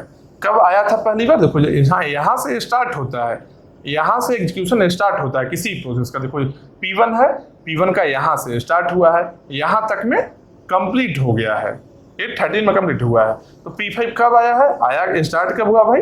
20 पर। तो P5 का 20 माइनस P5 का अराइवल टाइम, 20 माइनस 6 कितना हुआ? 20 माइनस 6 हो गया 14। अब हम लोग का पूरा टेबल फिल हो चुका है। ठीक, अब क्या करना है भाई? टेबल तो फिल हो गया है, तो हम लोग को फाइंड आउट क्या करना था? देखो average completion time, average turn around time, average waiting time, average response time. तो एवरेज कैसे निकालते हैं? Sum of total numbers divided by count of numbers. कितना नंबर है, तो क्या करेंगे? पहले टोटल निकालेंगे। तो यहां पर देखो टोटल, अब देखो कंप्लीशन टाइम का टोटल करो, टर्न अराउंड टाइम का टोटल करो, वेटिंग टाइम को टोटल करो, रिस्पॉन्स टाइम को टोटल करो। टोटल करके यहां पर लिखो।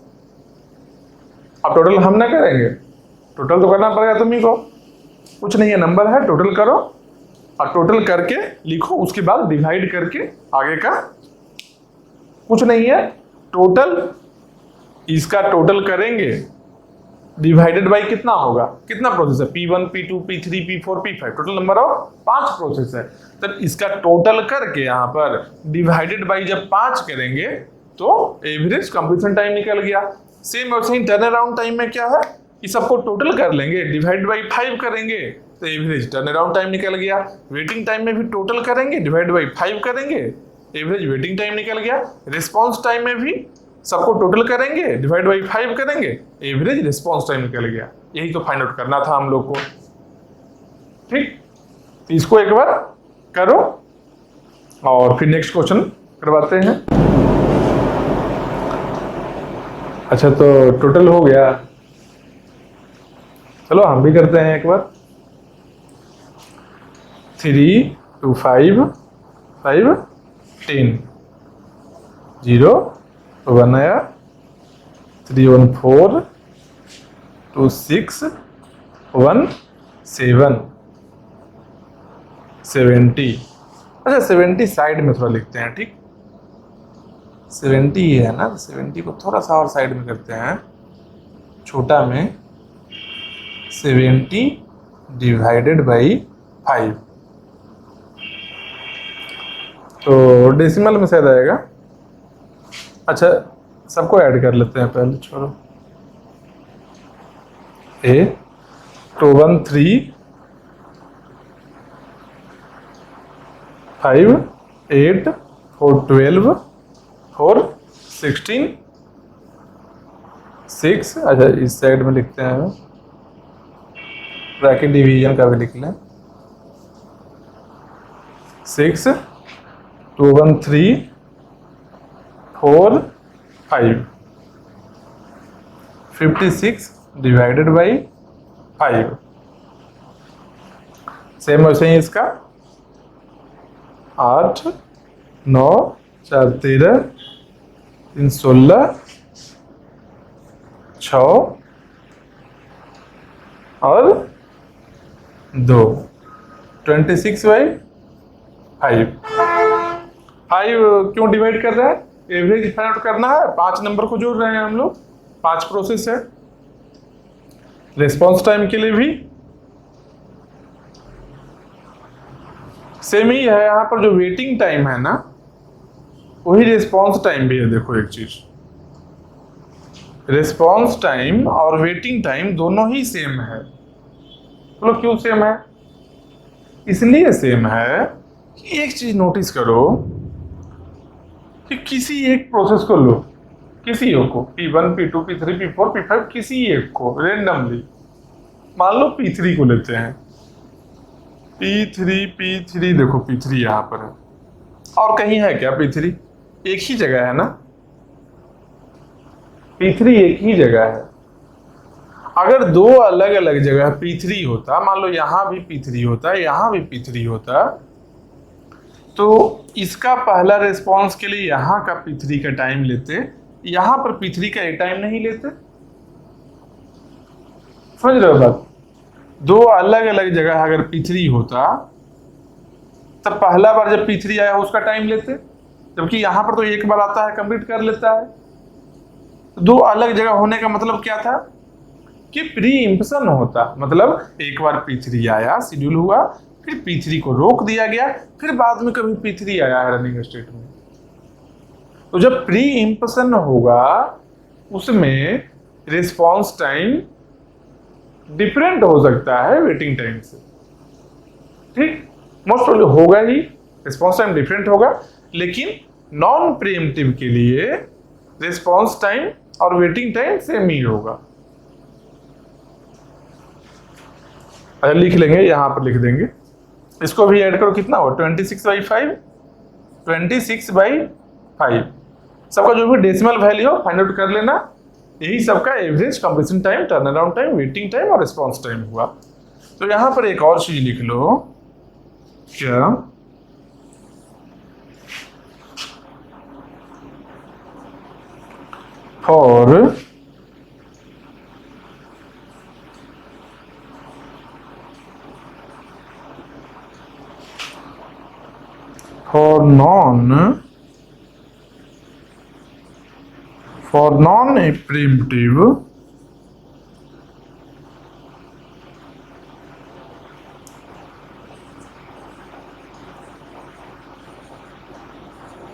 for non-preemptive scheduling,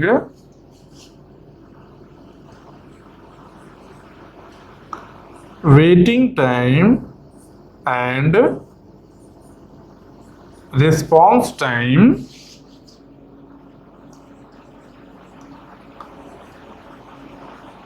are same. किसके लिए?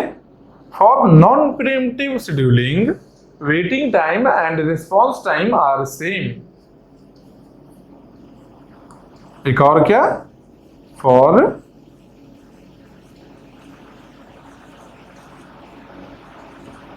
Pre-emptive scheduling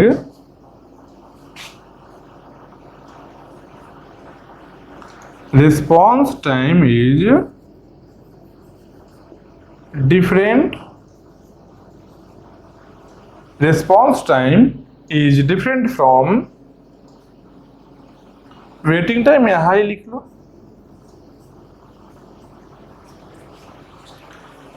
For preemptive scheduling, response time is different from waiting time, and for non-preemptive scheduling, waiting time and response time are same.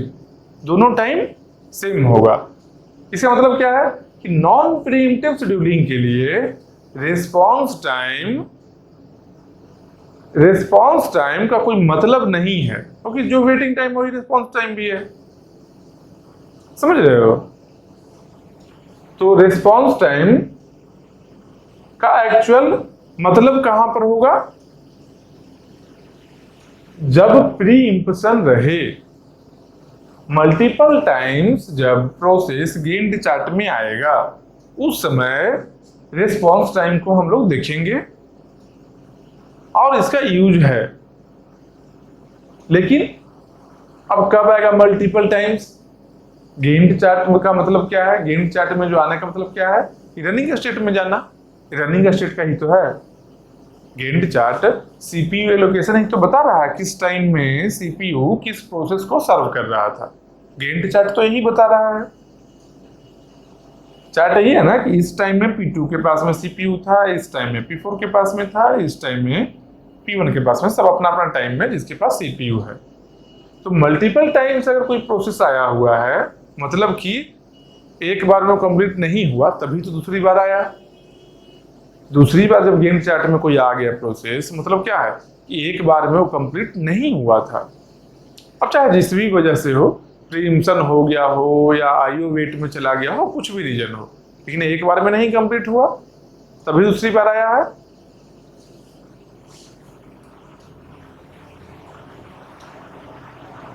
तो यही क्वेश्चन है और एफसीएफएस में यही क्वेश्चन मेनली आएगा।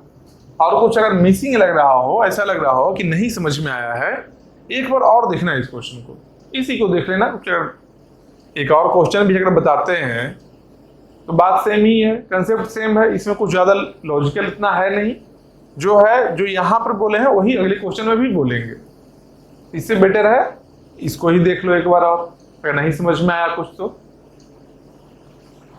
इतना डेटा है जो क्वेश्चन में दिया होगा। ठीक, ये डेटा क्या है?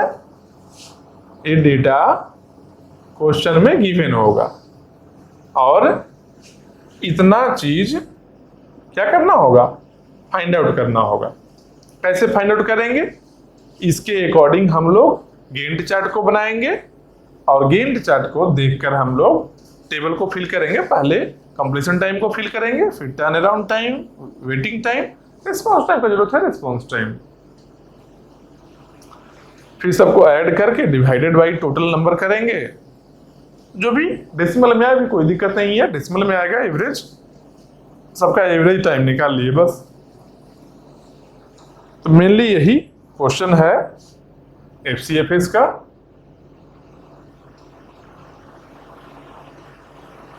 अब इसके बाद एक और चीज आता है एफसीएफएस शेड्यूलिंग में,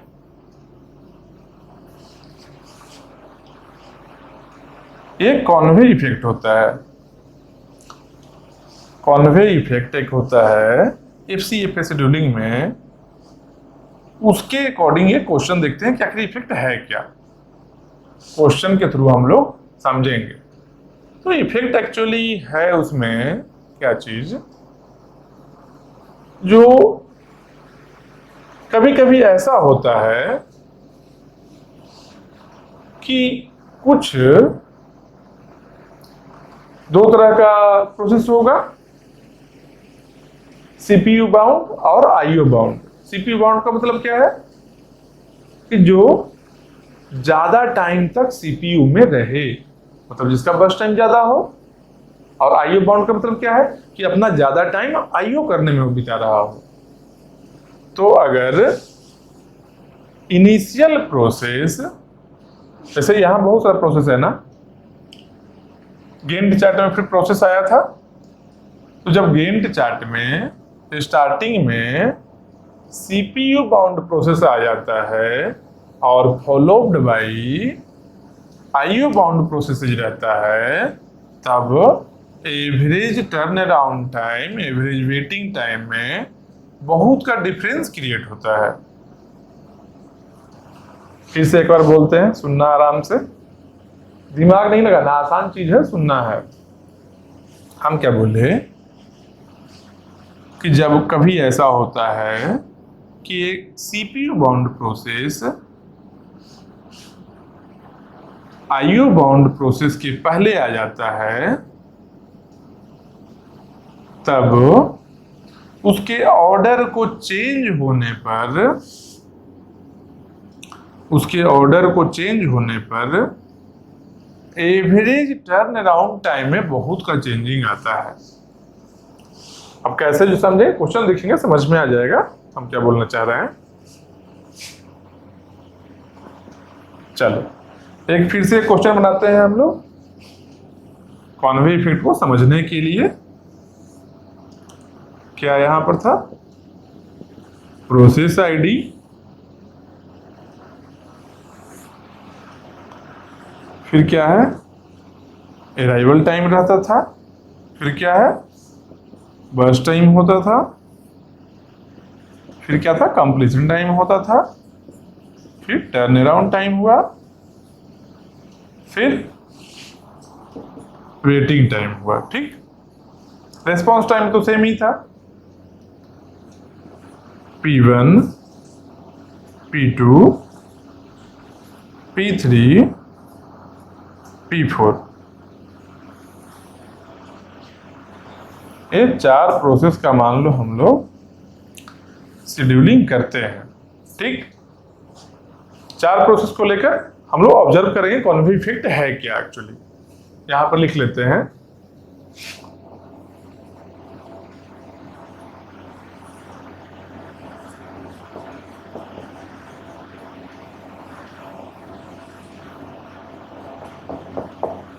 देखो कॉनवे इफेक्ट, इस क्वेश्चन के थ्रू हम लोग समझेंगे कि कॉनवे इफेक्ट है क्या। ये क्या है, P4। अब सबका अराइवल टाइम देख लेते हैं।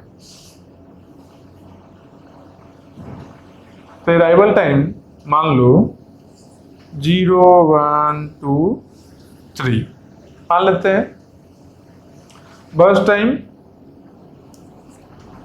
35 बर्स्ट टाइम है, इसका बर्स्ट टाइम 2 और 1, 4। देखो कंपेयर करो, देखो इसका बर्स्ट टाइम 2 है, इसका 35 है, 135, 435, मतलब कि P1 का बर्स्ट टाइम बहुत ज्यादा है। बर्स्ट टाइम मतलब सीपीयू टाइम, सीपीयू टाइम ज्यादा होने का मतलब कि प्रोसेस क्या होता है, सीपीयू बाउंड होता है, कुछ ज्यादा टाइम वो सीपीयू में स्पेंड करने वाला है। और बर्स्ट टाइम कम होने का मतलब क्या हुआ कि आईओ बाउंड प्रोसेस है, जो आईओ में अपना ज्यादा टाइम स्पेंड करेगा। मतलब क्या, इफ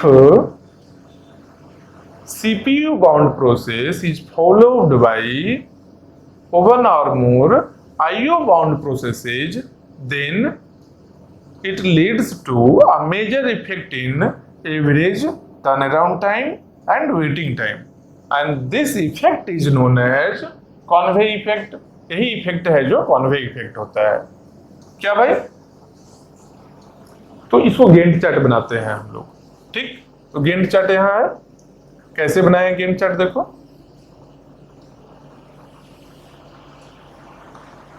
जीरो से स्टार्ट हुआ। अब जीरो पर कौन सा प्रोसेस है आप तो पता है, पिछले क्वेश्चन सब देख लिए हम लोग, तो फास्टली बनाएंगे इसको।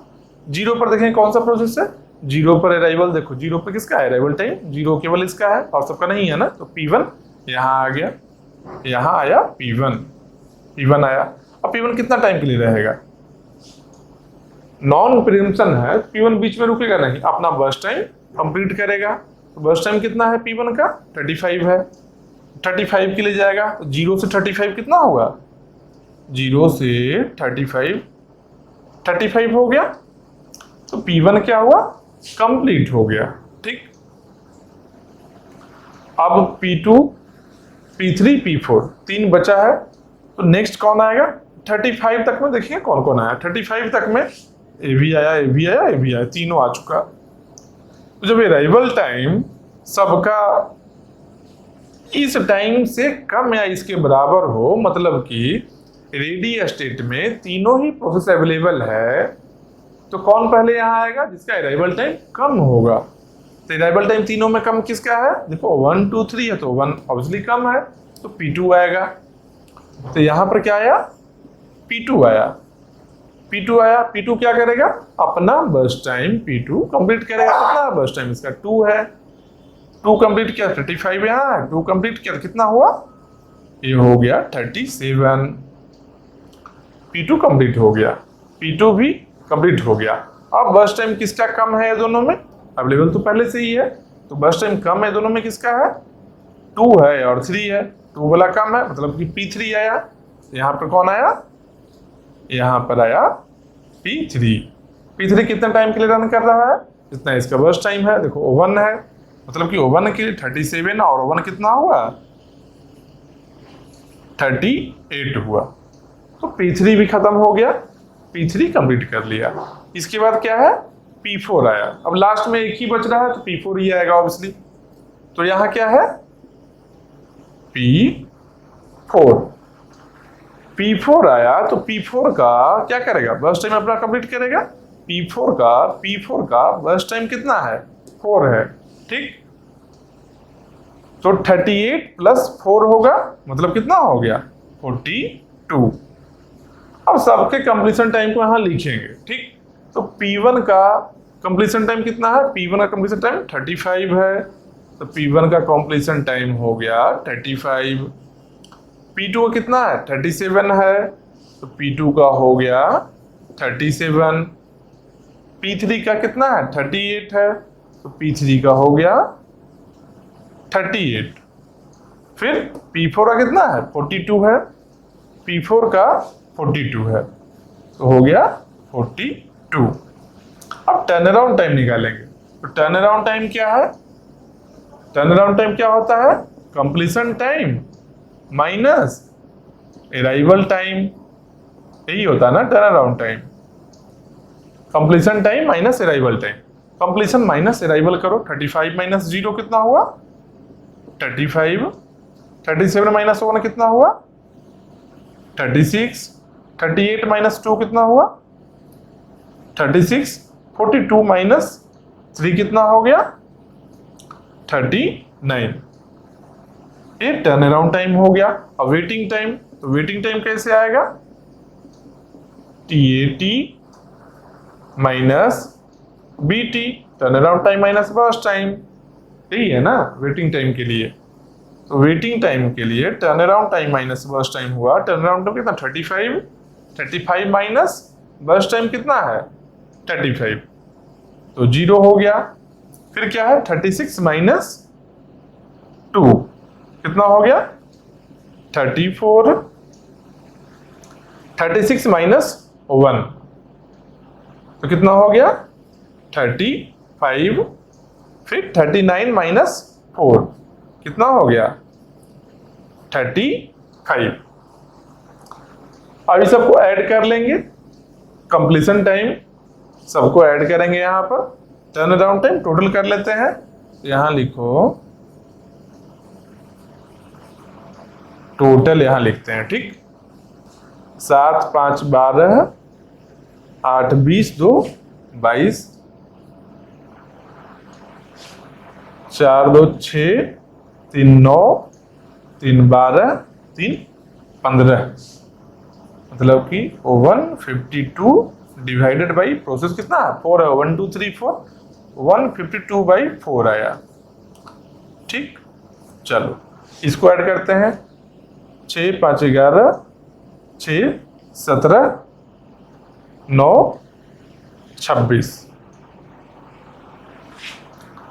26 का 6 आया, 3 2 5, 3 8, 3 11, 3 14, 146 डिवाइडेड बाई 4 हो गया।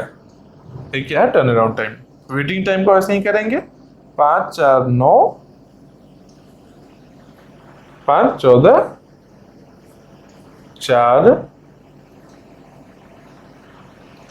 3 1 4 3 7 3 10, 104 बाई कितना? 4 आ गया। ए आया क्या है देखो, इसका डेसिमल वैल्यू कुछ अपना फाइंड जो भी हो, 152 बाई, ऐसा करते हैं,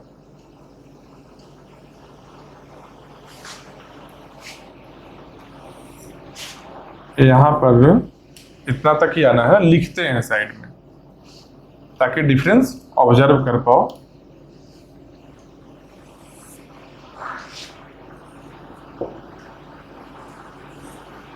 एवरेज वेटिंग टाइम, फिर completion time, turn around time, waiting time,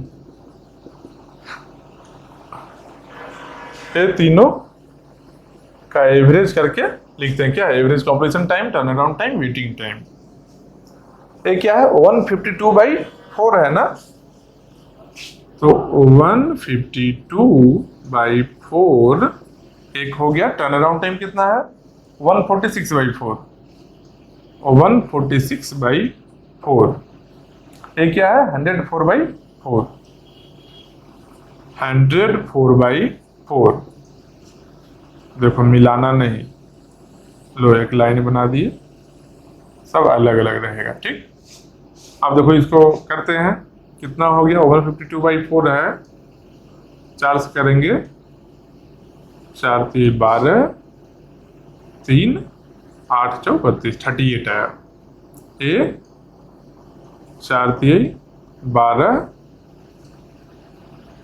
6 4 24, 36.5 आया। ये कितना है?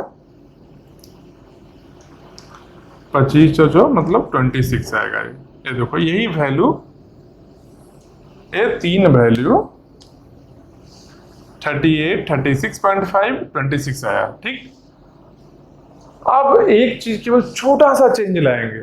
ठीक, अभी का वैल्यू पता है ना, 38, 36.5, 26, अभी का वैल्यू पता है ना। अब एक छोटा सा चेंज करेंगे, अब पूरा वैल्यू बहुत ज्यादा का डिफरेंस आएगा इसमें। देखो बहुत माइनर चेंज करेंगे इसमें। कॉन्वे इफेक्ट यही है, इसको समझना। सब कुछ वैसे ही रहेगा, बस एक चेंजिंग है, जो चेंज करेंगे जो ब्लैक पेन से लिखेंगे। ठीक, देखो यहाँ पर अभी ब्लैक पेन से कुछ भी नहीं है ना, ब्लैक पेन से लिख रहे हैं जो चेंज हम कर रहे हैं अभी। ठीक, तो अराइवल टाइम इतना था ना। अब इसका अराइवल टाइम केवल यहाँ 0 है ना, 0 की जगह पर 1 कर देते हैं, या फिर इसको हटा दो, 1 नहीं, 0 की जगह पर 3 कर देते हैं, 3 की जगह पर 0 कर लेते हैं। ठीक, मतलब कि P4 का अराइवल टाइम 3 कर दिए, पहले वाला को काट दिए, P4 का पहले का अराइवल टाइम को काट दिए, नया अराइवल टाइम 0 कर दिए। इतना ही चेंज किए, और कुछ नहीं चेंज किए हैं, बस टाइम उतना ही है, याद रखना। अब देखो क्या चेंजिंग आने वाला है, तो ब्लैक से ही गेंट चार्ट हम लोग बनाएंगे। तो ब्लैक से ही गेंट चार्ट जब बनाएंगे तो क्या है, 0 से स्टार्ट होगा ना। अब 0 से करते हैं स्टार्ट, तब 0 से स्टार्ट होगा। 0 पर कौन आया है? 0 पर आया है P4, P4 ही है ना। 0 पर देखो और कोई है? कोई नहीं है। 0 पर P4 आया है, तो यहाँ कौन आया? यहाँ आया P4। जब यहाँ P4 आया तो क्या करेगा? अपना बस टाइम कंप्लीट करेगा। कितना है? 4 है। 0 + 4 कितना हुआ? 4 हुआ। P4 कंप्लीट हो गया। अब इसके बाद क्या है, यहाँ 4 है टाइम, 4 तक में कौन आया, सब आ चुका है।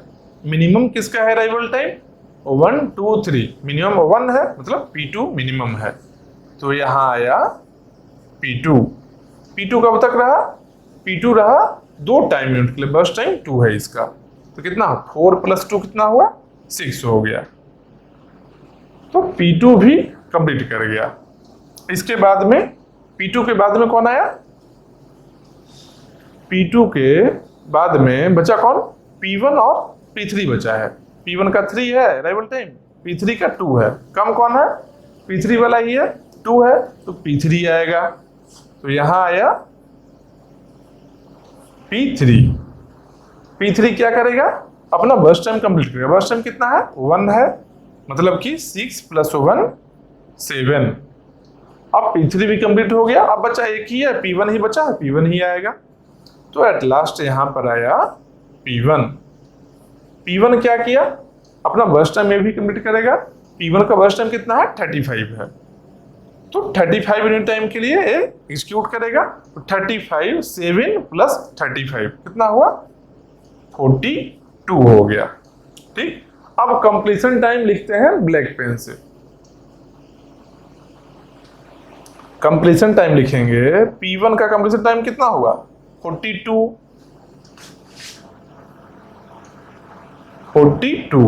ये देखो साइड में लिखे हैं, आधा में लिखे हैं 42, P1 का 42, P2 का कितना है, P2 का 6, P2 का 6, P3 का कितना है, P3 का 7, P3 का 7, वैसे ही P4 का 4, P4 का 4। अब जो ब्लैक से लिखे हैं वो तो अभी नया वाला का है ना, जो नया ऑर्डर किए हैं अराइवल टाइम एक्सचेंजिंग लाए थे, उसका कंप्लीशन टाइम है। इस कंप्लीशन टाइम को ऐड करके ऊपर में लिखते हैं। ठीक, नीचे रेड वाला है जो पहले का था शेड्यूलिंग, अब नया है जो चेंज करने के बाद का, इसको ऐड करके ऊपर लिखते हैं। ऊपर लिखे कितना हो गया, 6 2 8 7 15 4 19, 15 4 19, एक बचा, 4 1 5, 59 बाई कितना हो गया, टोटल 59 हुआ ना, बाई 4, 59/4, एक क्या आया, एक कंप्लीशन टाइम आया नए वाले का। तो 59/4 जब करेंगे तो देखो एवरेज कंप्लीशन टाइम कितना आया, 59/4 ही है ना, 59/4 इक्वल टू कितना हो गया, एक बार 4 4 4 16, 3 7 28 75, 14.75 आया। यहां पर एवरेज कंप्लीशन टाइम 38 है, एवरेज कंप्लीशन टाइम 38 है, जबकि यहाँ एवरेज कंप्लीशन टाइम कितना आया है, 14.75 आया है। तो कितना चेंजिंग है, ये 14 है, इसके दोगुना से ज्यादा है, इसके दोगुना से भी ज्यादा है। कॉन्वे इफेक्ट यही है, थोड़ा सा ऑर्डर में चेंजिंग होगा, बहुत ज्यादा का चेंजिंग एवरेज टाइम में लाएगा। नेक्स्ट देखते हैं, देखो टर्न अराउंड टाइम भी देख लेंगे। टर्न अराउंड टाइम क्या है, completion time minus arrival time. इसका कंप्लीशन टाइम क्या है, जो ब्लैक से लिखा हुआ है, देखो 42 - 3, 42 - 3 कितना हुआ, 39 हो गया। 6 - 1 कितना हो गया, 5, 7 - 2 5, इसके बाद 4 - 0 कितना हुआ, 4। अब सबको ऐड करके लिखते हैं ऊपर में, 5 5 10, 9 19, 4 23, 23 का 3, बाकी 2, 3 2 5, 53/4 आया। 53/4 क्या टर्न अराउंड टाइम है, एवरेज नए वाले का। यहां देखो एवरेज टर्न अराउंड टाइम कितना हो गया, 53/4, 53/4 कितना हो गया, 4 इकाई 4, 4 × 3 12.25। देखो 13.25 आया है एवरेज टर्न अराउंड टाइम। यहाँ पर एवरेज टर्न अराउंड टाइम 13.25 आया है, जबकि initially average turn around time 36.5 था। कितना का चेंजिंग है? बस ऑर्डर में चेंजिंग किए हैं, इतना का चेंजिंग लाया है। इसके बाद और क्या है? इसके बाद है एवरेज क्या waiting time. Average waiting time में क्या है? वेटिंग टाइम भी क्लोड कर लेते हैं एक बार। तो वेटिंग टाइम के लिए क्या करना होगा? Turn around time minus burst time. Turn around time ये है, बर्स्ट टाइम ये है। अब देखो एवरेज वेटिंग टाइम निकालते हैं। क्या टर्न अराउंड टाइम 39 माइनस 35 कितना हुआ? 4 हो गया। 5 माइनस 2 3 हो गया। 5 माइनस 1 4 हो गया। इसके बाद 4 माइनस 4 0 हो गया। फिर ब्लैक वाले को ऐड करो, 4 3 7 4 11, तो कितना हो गया? 11/4। 11/4 हो गया। ये है 11/4। 11/4 मतलब कितना हो गया? 4 दूनी 8 7 5 2.75 एवरेज वेटिंग टाइम 2.75 आया है, जबकि यहां पर एवरेज वेटिंग टाइम 26 था। कोई कंपैरिजन है? कंप्लीशन टाइम और टर्न अराउंड टाइम में भी चेंजिंग आया, लेकिन वेटिंग टाइम देखो कितना डिफरेंस आया है। 26 एक है, एक 2.75 है। मतलब कि ऑर्डर को चेंज करने से जब CPU bound process followed by many other IO bound process, then if we change the order of scheduling, then sometimes it leads to a drastic change in average waiting time. This effect is known as Conway effect. यही effect है जो Conway effect बोला जाता है। मतलब कि CPU bound process है, उसके बाद में बहुत सारा आईओ बाउंड प्रोसेस आ रहा है। अगर उसके ऑर्डर में, एग्जीक्यूशन के ऑर्डर में चेंजिंग हम लोग ले आते हैं थोड़ा सा, तो वेटिंग टाइम में बहुत ज्यादा का चेंजिंग आ जाता है। ये जो इफेक्ट है ना, बहुत ज्यादा का जो चेंजिंग आया है, एक 26 है, देखो एवरेज वेटिंग टाइम 26 है, एक 2.75 है। ये जो बहुत ज्यादा का डिफरेंस आया ना, यही चीज है कॉन्वे इफेक्ट, यही है और कुछ नहीं है। कॉन्वे इफेक्ट होगा क्या? ये रहेगा फर्स्ट कम फर्स्ट सर्व में। फर्स्ट कम फर्स्ट सर्व में ही कॉन्वे इफेक्ट होगा। क्या है कॉन्वे इफेक्ट? ये बता दिए। अब इसको डिफरेंशियल में लिख ले सकते हो, डिफरेंशियल में लिख देते हैं। चलो लो यहां पर लिखते हैं। ये तो समझ गए हो पूरे को। कहीं वीडियो रहे कहीं पॉज करके एक बार देख भी सकते हो डेटा को। ब्लैक से है तो चेंज करने के बाद का है, रेड से है जो बिफोर चेंजिंग है। ठीक, तो यहां पे इसका मान लो डेफिनेशन अगर लिखना है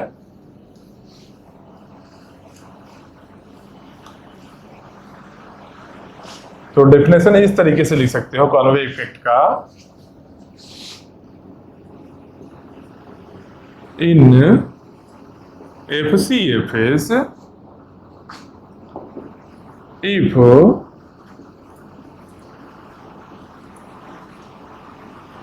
CPU bound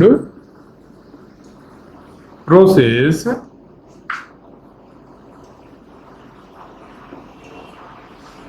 followed by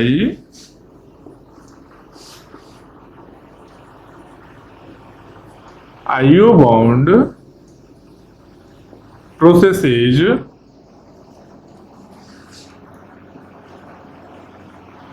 then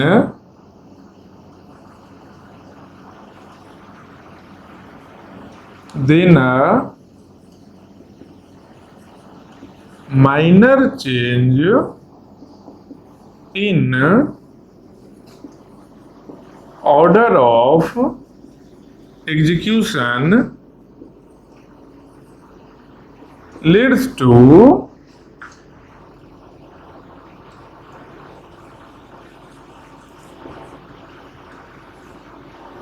very large लिख देते हैं,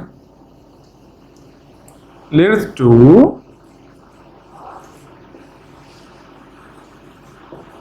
very large change in average waiting time.